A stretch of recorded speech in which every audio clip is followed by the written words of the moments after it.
Hi everyone. I hope everyone's doing fine this evening. And we're here today to talk about my book. So I hope you have a wonderful time. And if you've got any questions, do let me know. But what I thought to start off um, this whole conversation is if I read out a little excerpt from the beginning to give you an idea of like the historical side and the archaeological research that I have dug into, pun intended.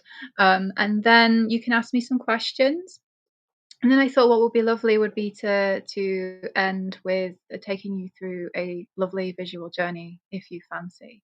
It all depends on timing and how many people want to ask me questions. So I thought that would be a really nice way to introduce you all to this live book launch event to celebrate this book. I can't believe that this has happened. This is a dream come true.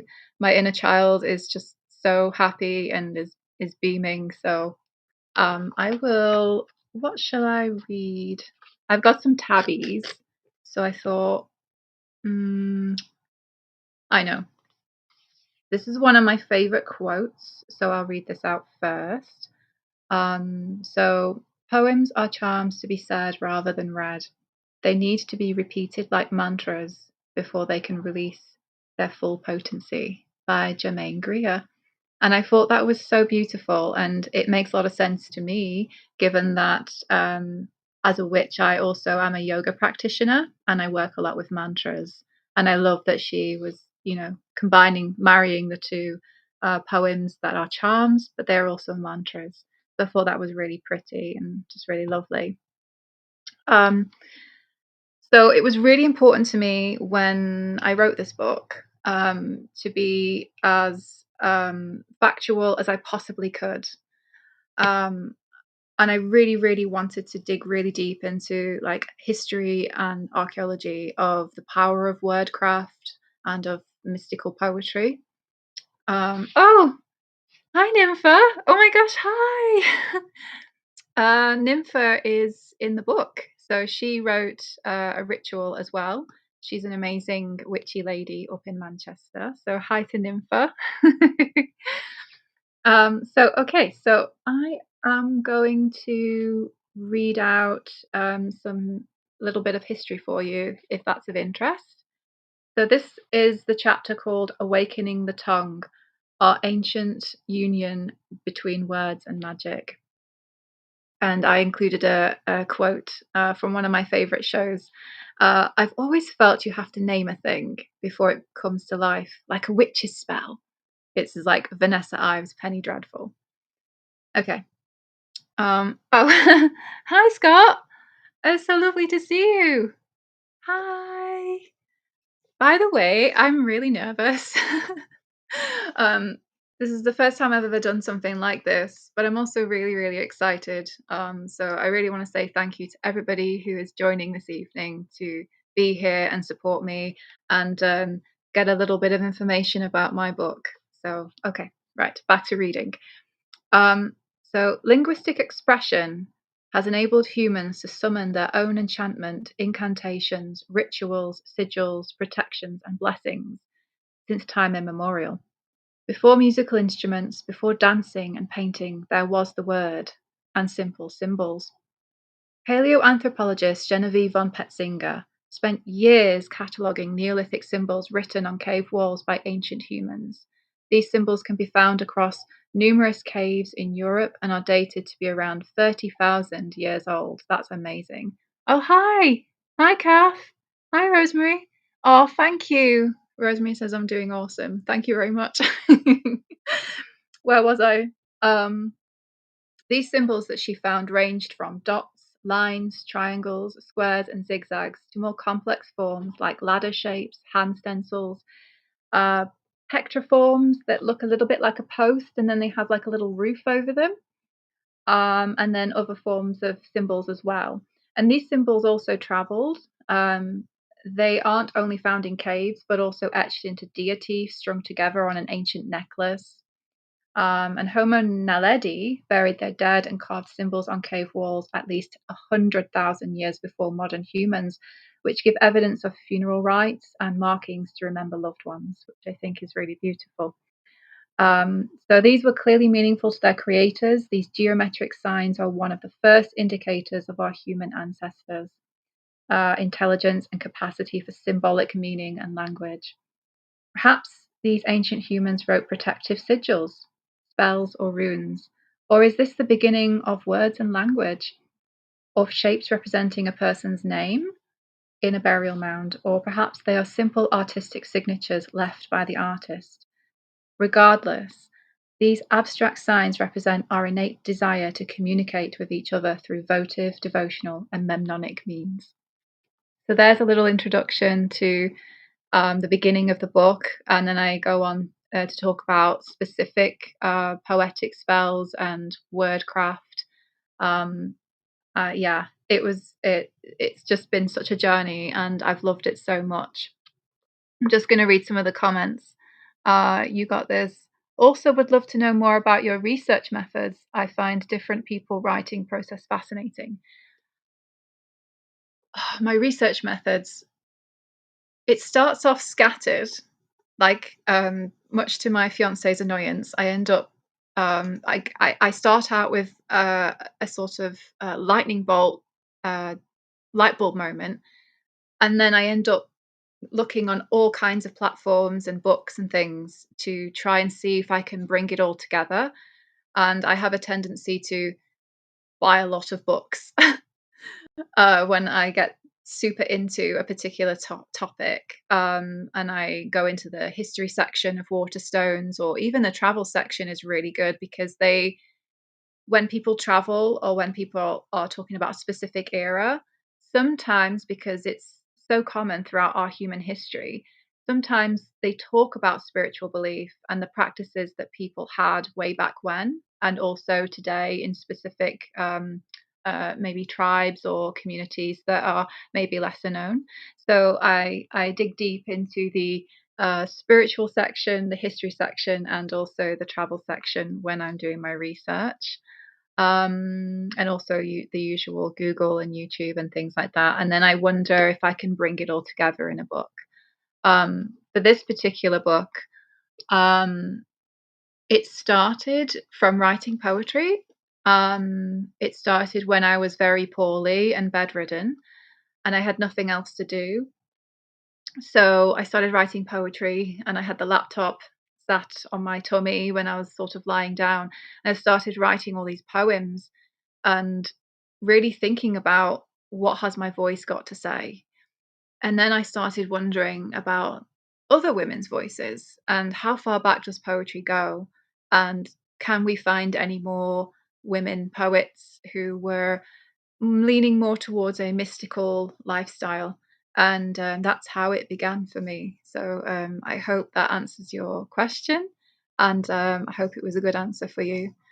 Kath says, what challenges did you face and overcome when writing the book? That's a question. um, Challenges. The first challenge was being really poorly. I'm still on that journey.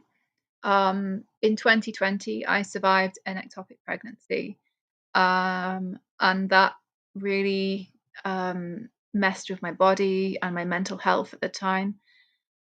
And as I was getting a little bit better, I started writing the book.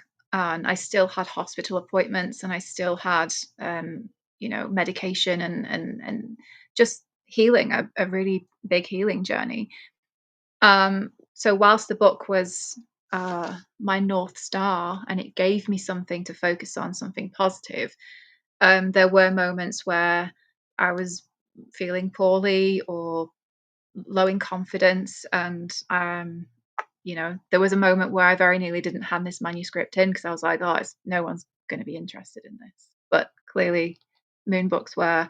And actually, I will say, I was so happy that it was Moon Books. They were my first publisher, because I was like, I'm a witch that loves the moon and I love what they create, and I'm so glad that they accepted, because I think they're fabulous. And they have been wonderfully supportive towards me, and the community around Moon Books is just amazing. The team is amazing.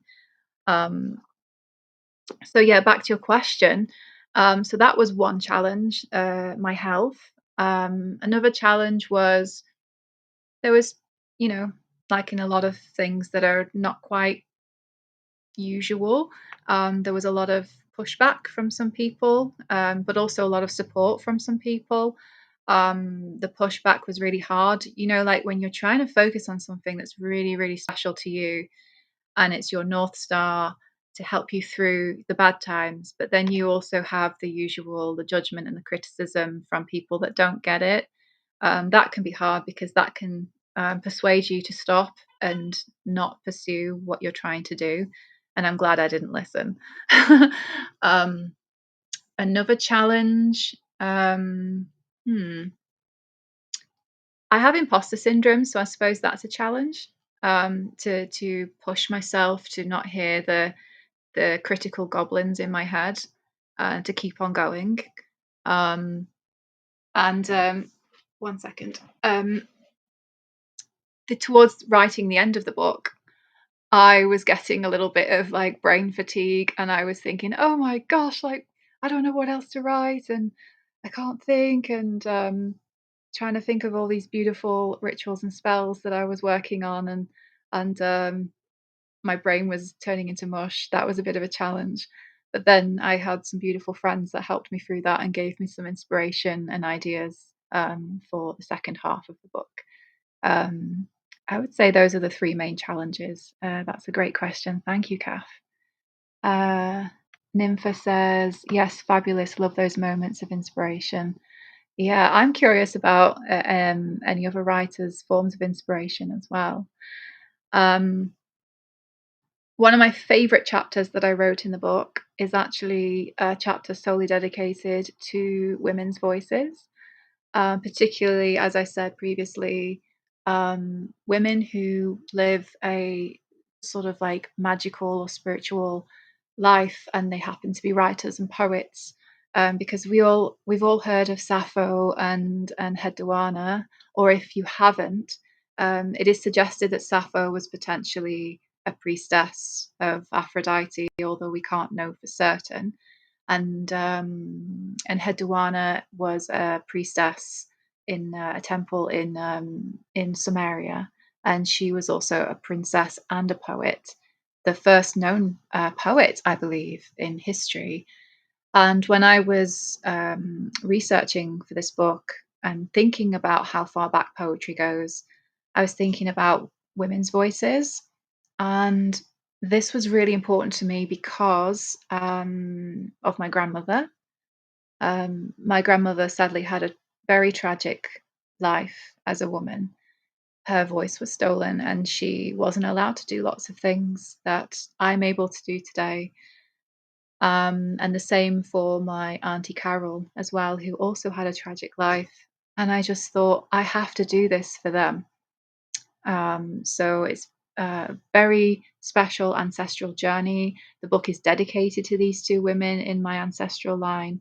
And then I thought, well, can I find other women that have also kind of been silenced, or their work is fragmented, or their voices have been stolen through time? So if you would like, I can read out a few that you might not be aware of. It's my favorite chapter. So let me see.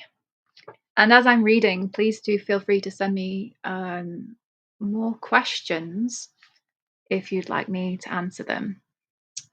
Okay, let's find someone who you probably haven't heard of. I'm going to go with, okay, so there's this incredible poet from Japan. Her name is Senshi, and she was a Japanese Kamo high priestess, princess, and poet, similar to Enheduanna. And she wrote devotional Buddhist poems and scriptures whilst attending shrines. Senshi was a renowned master of the waka form of Japanese poetry and held her place as a Kamo high priestess from the age of 12 until she was 68. And this is unusual for a priestess to hold that title for so long, so she must have been quite special. And it is unclear as to why, since she went on to preside over the court, educate women in the arts of poetry and scripture, and continue to create beautiful poetry for the emperor. However, her true desire was to become a Buddhist nun and dedicate her poetry to Buddha. In the early years of the 11th century, Senshi produced a poetic collection called the Hoshin Wakashu, a collection of poems for the awakening of faith. And each waka poem was written in response to an excerpt from a sutra. And throughout the collection, she explores themes such as the roles of women in Buddhism, which is really fascinating. Has anyone ever heard of her? I hadn't until I learned about her. And that's the point of this entire chapter, is that I scoured the internet and books and articles to find all these women. Some of them we might know by name and know a little bit of their poetry. You know, Sappho is quite famous, but at the same time, her poetry is fragmented, and we don't really know who she really was. And there's a lot of speculation around the name of Sappho. So she's added in the book as well, just because we kind of know of her, but also we don't. She's a bit of a mystery. Um, Also, your voice is sounding so beautiful, very apt for poetry reading. Oh, thank you. Thank you so much. Well, I'm going to end this a little bit later with a poetic visual journey for all of you. It's Sunday evening, and I just thought that would be a lovely way to close the session. So if you're happy with that, that would be a lovely thing to do. And then you get to have a glimpse into one of the visual journeys that I've written specific for this book. Kath asks, do you have a favorite incantation that you researched from history, or a favorite poetry priestess?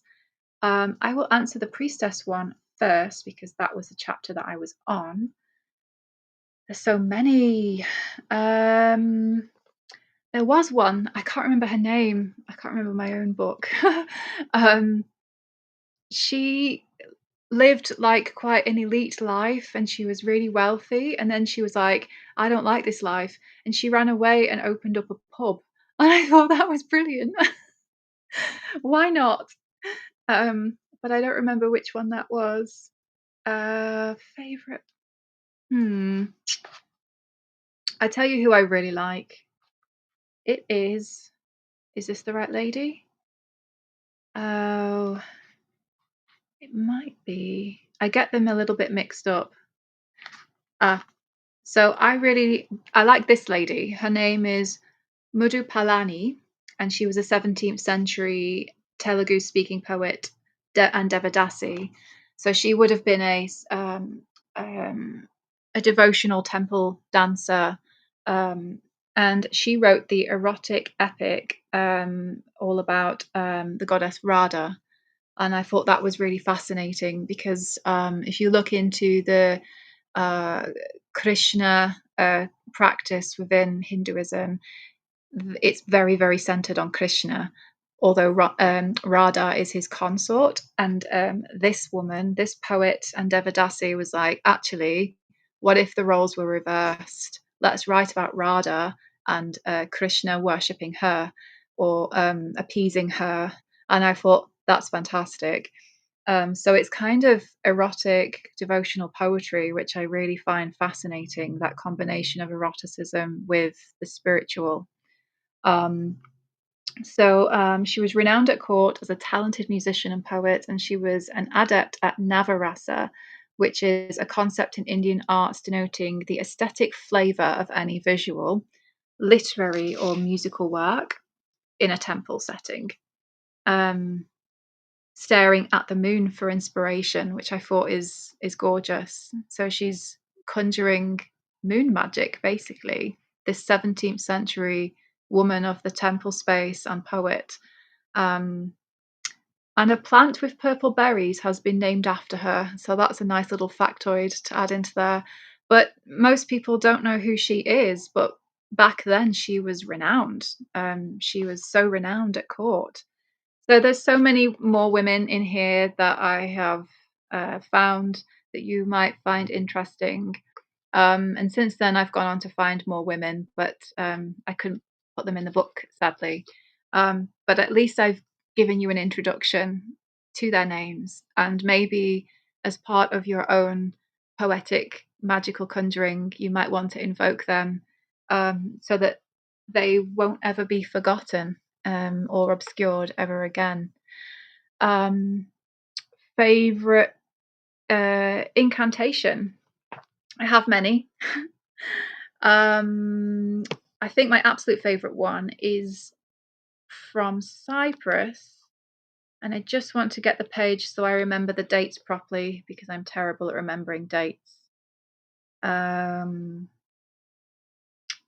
on to that page. I can't find it now. The Lost Voices of the Divine Feminine. Aha, I found it. Okay. So I will just read out this excerpt and let me know what you think. And if any of you know any magical poetry or ancient poetry, please do let me know because I'm so open to learning more. I couldn't fit it all in this book, and it probably might be something that I go on to specialize in when I do my master's at some point. So I'm always open to learning more. Maybe you could write some companion articles for the book exploring all the women yeah, I could do. Actually, that could be an idea for the Moon Books blog, maybe. Um, and as well as that, like I have saved and found even more information about ancient poetry or poetic sayings, blessings, and things like that that have been part of a culture's folklore or their identity or, from their history, different kinds of poetic chants and things. And I was like, dang it, that could have gone in the book. But you're absolutely right. I could totally add to that by writing articles. So thank you, Nympha, for that idea. Okay, so this is my favorite poetic incantation. Residing in the ancient Cyprus collection of the British Museum is a 600 to 400 BCE silver bird-headed spoon dedicated to Aphrodite as Golgia, if I said that right. And this is a title as the great goddess of Cyprus. And the bird is most likely a dove because doves are attributed to her. And during this time, it was often used for religious purposes. The Cypriosyllabic inscription on the spoon is in meters, hinting at the existence of hymns and poems now lost. And this spoon was possibly a gift to the great goddess as part of a ritual to her. I don't know if I can say this one. Should I say this? It's a little bit naughty. Shall I say this? So just to note the Cypriosyllabic inscription on the spoon is in meters, but I think like they haven't been able to fully decipher it. But it is my favorite because first of all, it's from Cyprus, and anyone who knows me, Cyprus is my second home, and I love my Cypriot friends. But also, it's not fully been sort of interpreted. It's in meters, therefore, it's a poetic hymn, and it's on a spoon of all items. How unusual is that? So I love that. So is there no more questions right now? No.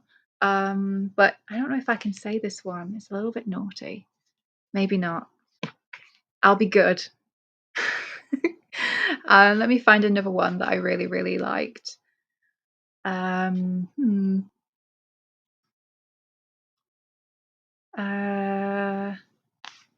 I really, really like ancient Mediterranean poetry, so I'm just trying to. There's so many in here. Okay, I think I found one. Yeah. So on the display at the Louvre is a 4th century BC Greek nude female curse doll, bound and pierced with 13 pins, which was discovered in a terracotta vase, with a lead tablet bearing a binding spell in Egypt. The tablet petitions multiple gods such as Persephone, Hades, Pluto, Ereshkigal, Anubis, and divine demons. And then in the book, I go on to tell you what the spell is, and in specific in Greek text as well. So there's also like poetic curses in there too, which is very interesting. So those two are favorites, and let's see if I can find one more that I really, really love. This is an absolute favorite. I love this. I want to make my own, but I'm not very good at pottery. On display at the British Museum is a 6th century late Sasanian ceramic incantation bowl. And these bowls were quite plentiful in archaeological finds across excavation sites around the Levant, which suggests this was a common practice of protective, sympathetic folk magic of that time. And the incantation is inscribed in a spiral fashion around the entire interior of the bowl. So it would have been a bowl, and then the incantation would have gone around in a swirl to the center, and some of them would have had a crude drawing of a Lilith demon. And then what would have happened is outside the person's home or maybe a temple space, it would have been buried upside down to capture the spirit so it wouldn't come into the house, which I find really, really fascinating. Inanna Ishtar poetry is very raunchy. Much of it was written by Yes, I know, but I'm not going to read that tonight. So the incantation bowls are really, really fascinating, and I can actually read this one out because I don't think it's naughty. So within this one incantation bowl that is on display, it says, by the strength of the word of the living and established gods, by the name of the holy angels, bound and clasped and sealed from his heart and from his mouth, and may their eyes be binded, may their ears stop up, may their feet not walk after him, bound and sealed are the curses and the oath, both new and ancient. Again, bound and sealed and clasped and sealed are their mouths, they are pressed by the name, pressed, trampled, stirred are all the sicknesses, so that they may not harm him. So I thought that was pretty interesting. It's one of my favorites. So thank you for the question. And you're absolutely right, Scott. Inanna and Ishtar poetry is very raunchy, and so is Gwerfyl McCain. She is a Celtic Welsh bard who wrote again very sensual, bawdy but spiritual poetry about the female anatomy. So what I'm going to do is I'm going to wrap up because we're coming near to the end, and I hope I've answered all the questions that have been asked of me, and I hope you've enjoyed this half an hour with me and are intrigued by this book if you would like to read it. As I said, the first half is a lot of historical and archaeological research that I've done.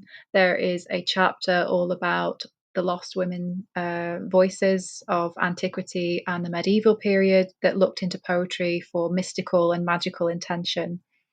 And then I go on to talk about, well, what is a word witch? What is a priestess, a poetry priestess? And what does that mean to you as a reader? And what does it mean to weave your world with words? And then I go into the second half, which is all about the temple space, and you can adapt and work the spells that I've created, and some of my friends who have lovingly created as well, some rituals and spells that can bring poetry into your life in a magical way. Or if you are not spiritual or pagan, you can adapt that to more like poetry therapy, healing activities instead. And everything is adaptable, nothing is set in stone. So yeah, I think I'm going to close with this dreamy visual journey to carry you into your evening. And feel free to grab a notepad and pen if you want to write a poem after this. And please feel free to share what comes up for you in the comment section down below if you fancy, or not, keep it to yourself. But I thought this would be a really lovely thing to finish on. So, a little extra from Nympha. Spoons are symbols of plenty, of motherhood, and feeding someone in an act of love, and one of the main love languages. That is true. That is so true. That is so beautiful. Thank you for letting me know that. I thought at the time when I learned about this spell, I was like, "Why a spoon? That's so fascinating to me." They've not found any others since that I'm aware of. Um, yeah, thank you, Nympha, for that insight. Thank you. Oh, another question. When you became a priestess, how did that make you feel and align with your poetry journey? What a question! Just as I was about to like go into doing this visual journey. Okay, when I became a priestess, how did that make me feel? I felt like I was at the start of becoming myself. I remember being 15 years old and seeing my mum's tarot deck on her windowsill because she was told by a psychic medium to have it blessed under the moon. And what did I say, 15? I meant 13. 13-year-old self was like, "Ooh, what is that?" And I looked through the cards, and this archetype cropped up, the high priestess. And I was like, "Ooh, I want to be her." And also, why doesn't that exist in the modern world? Like, we have priests and we have a very masculine orientated world, although things are getting better for women and other genders. But it has been like that for a long time. And I was like, oh, I wonder, is it possible? Can I live that life? And I started like learning more and more about the role of ancient priestesses from the time when I was like 13, from any books that I could read, because there was no internet back then. And then that stuck with me for a long time. And then my beautiful friend Despina in Cyprus told me one day, um, Katie, I am being initiated as a Hellenic priestess. And I was like, oh, you can do that? It it's real? And she was like, "Yeah." Obviously, I couldn't do that because I don't live in Cyprus, I don't speak Greek, and, it wasn't my community, so I reached out, I did some research. It was 2017 when I did that, and I ended up, being initiated in a year-long, initiation training in the way of, Mary Magdalene. And I chose that path again for my grandmother, because she was a devout Catholic, although I'm not Catholic. But there's something about Mary Magdalene that one tarot reader said to me, um, what did he say? He said she was the priestess that wasn't and still isn't allowed to be a priestess. And I was like, oh, that is so true. So she's kind of like the priestess of those that are misunderstood and maybe forgotten, disempowered, and the priestess of the voiceless. And I thought that was perfect. And so I did that. But ultimately, that training was all about my journey connecting with the seasons and the sacred feminine and walking the path of service as a priestess, in all kinds of ways, whether that's in service to people that I'm around, or to the planet, or to the great goddess herself in however she wants to manifest for me. In terms of poetry, um, I just really, maybe it's a past life thing, I just really wanted to connect with the priestesses of antiquity that would live in temples and would create and perform and chant these poetic hymns and poetry to deity, with candlelight and incense and prayer, and usually accompanied by music. So I kind of wanted to embody that in the best way that I could as a modern woman. And actually, I have an extra thing to mention that I didn't mention um, earlier. I have a friend who you can find on YouTube. Her name is Bettina D. Guzman, and she's a classicist, and she is also a musician of the lyre, a replica of the traditional lyre. And she also interprets ancient poems and performs them, and it's absolutely astounding. It's like you're there with her, listening to how a poetic hymn would have sounded back then. So I highly recommend her. I mention her in my book. You're taken away to another time and place when you hear her chanting and singing these ancient poems. It's amazing. And then finish the question, how about my poetic journey. I think that from my research, it just makes sense to me that poetry and wordcraft are aspects of magic. It's the first thing you utter before you do anything else. And bringing my spiritual practice together with a creative practice such as poetry is not only accessible, but you can turn it into a ritual and make it something that's like a spiritual, devotional, magical practice. And I think that is just makes sense to me as someone who is on the priestess path and as a witch.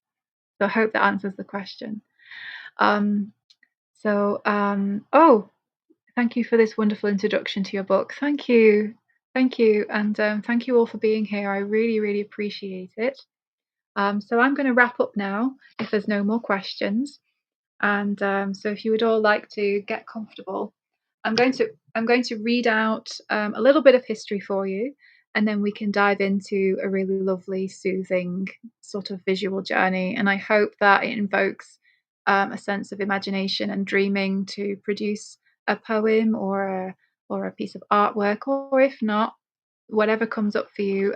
Please feel free to share what you experience in this visual journey. So this is called the dreaming space.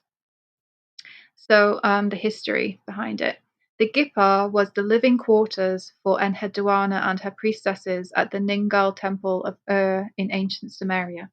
The root meaning for the word Gipar means storehouse. And this is because the harvest was considered sacred and needed to be housed next door to the temple so that the priestesses could sanctify and keep watch over the grain. Later, these complexes expanded to become a home for the priestesses, which included a medical center, a birthing hut, so they could be birthing doulas, ritual washing in a bathhouse with waterproof sunken floor, a library, menstruation room, small ceremonial spaces with altars, herb garden, and a mantic room with a ritual couch for the incubation of dreaming, auricular visions, and eliciting divine response. The Oracle of Delphi of ancient Greece also utilized a dark cavern-like space for clairvoyance and prophecy. The ancient Greek I can never say that word, mysteries would often include kykion or kekion, I don't know if I've said that right, which is a type of beverage to induce a state of wakeful dreaming during ritual consisting of water, barley, honey, pennyroyal, and wine. And the ancient Cypriots would export opium to the Egyptian temples in bilbil juglets, these beautiful inverted poppy-like juglets, so that the priestesses could create a concoction of opium and blue lotus for a transcendental state to commune with the gods during special ceremonies. And then in Central America, tribes meditate with cacao, and in Japan, their tea ceremonies invoke a sense of serenity in the present moment. And in Europe, everybody is aware of the herb mugwort, which is perfect for lovely dreaming and feelings of wakeful tranquility. So there's a little bit of history about dream incubation for you. So now we will wrap up with this. This is one of my favorite journeys that I wrote in the book. So I hope you enjoy it. So feel free to get comfortable and close your eyes. And here we go. Close your eyes and bring your attention towards your beating heart, away from external noises, away from the thoughts floating around your mind, and into the presence of your body. Connect with your breathing. Inhale feelings of peace. Exhale worry and stress. Imagine your blood circulation ebbing and flowing like the ocean, moving golden light towards the shore of your heart and releasing negative debris out beyond the horizon as you exhale. Breathe in. Breathe out. Take a pause. Feel your whole body relaxing, let your face soften, your jaw untighten, Your shoulders drop and your spine loosen. Breathe in and breathe out. And sink deeper into relaxation. If you have tea, feel free to take sips in this moment and feel free to sip your beverage whenever you want throughout this guided visual journey. Let the noise of the world disappear so you can walk through this inner realm, your dream state. Standing in your heart chamber, you see the walls are a lovely soft red hue. It's cozy in here, isn't it? This is your safe, sacred space where all your love is stored. But you see a door on the other side of this room, and there is a light glowing around its frame. Curious, you walk towards the door. You notice a symbol decorated on the wooden surface. Make a mental note of this symbol and consider what it means to you or its message it brings. Grabbing the handle, you open the door and step into a quaint and quiet town with cobbled paths and full of glorious sun. As you walk up the cobbled path, people stop you with smiling faces and point to where you need to go. They tell you, she's waiting for you. Take a moment to picture their faces with clarity. Who are these people to you? Do you feel a connection? Are they ancestors or perhaps beings from another realm? One of them hands you a note. Holding it in your hands, you open it and you read it. Keep it close to your heart. Consider, what does it say to you? Walking down the hill, you finally come to the entrance to a stone cave. The smell of incense wafts through the air and feels inviting. Birds are chirping in the trees, and flower petals appear to be falling from the sky. This cave feels welcoming and familiar, and you walk closer. The sandstone gently gleams in the sunlight. As you stand at the entrance of this place, a woman opens the door. Her robes are radiant and silky, and she is holding a juglet of the finest oils, which smells so divine. She tells you, "Come in, make yourself at home, take your shoes off." She brings you to a chamber for a soothing meditative bath. Dressing you in a white gown, you enter the pool and float there for some time. And as your body floats, you begin to have visions. These visions are so clear at the forefront of your mind. Breathe here and take note what images come up for you.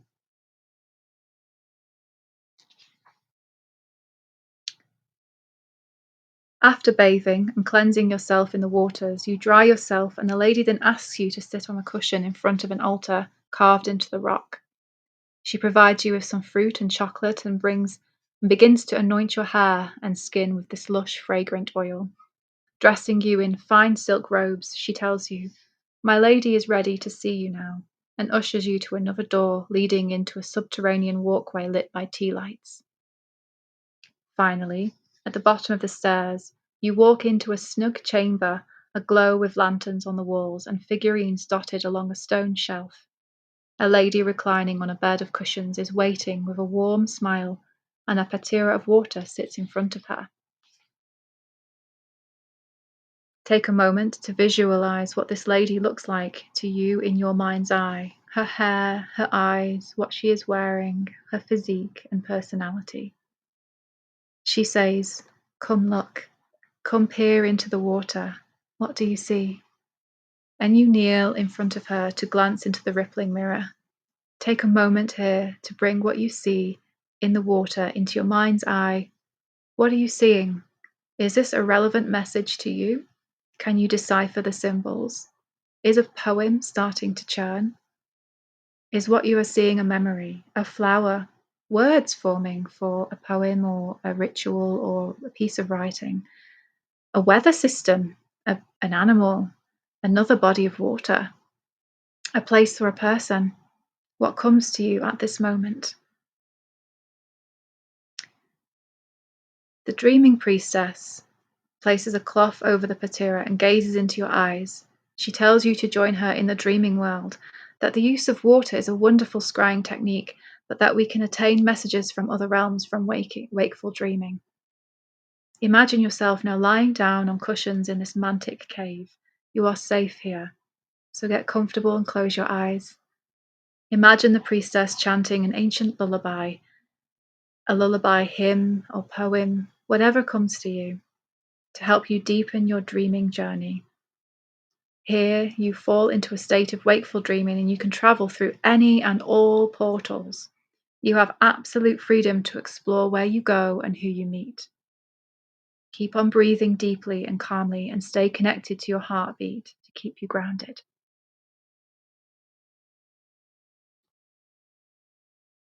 You've been journeying for some time now. You have been given the message you need.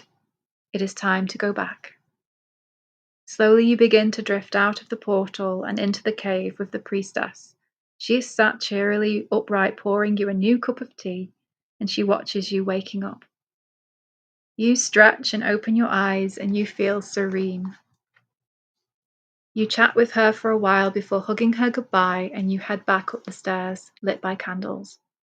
The lady by the altar is awaiting you, and she gives you a gift before you leave. Note what that is that she hands to you. You hug her goodbye and walk out gently into the bright light and warmth of the full sun and follow the cobbled path back up the hill, waving goodbye to the townspeople.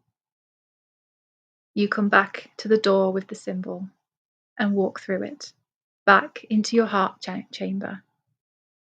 Sitting back in this space, you begin to have awareness again of your present moment, of your breathing and your heartbeat. Keep on noticing your breath, guiding you back into your room. Inhale and exhale. And when you are ready, open your eyes. And take a pause here to orientate yourself. Take a few sips of tea to ground you. After a spell, spend some time writing down what you experienced and the images and symbols that were invoked on this dream journey. Once you scribble down the bare bones of it, you can then craft it into a prose poem or a short story.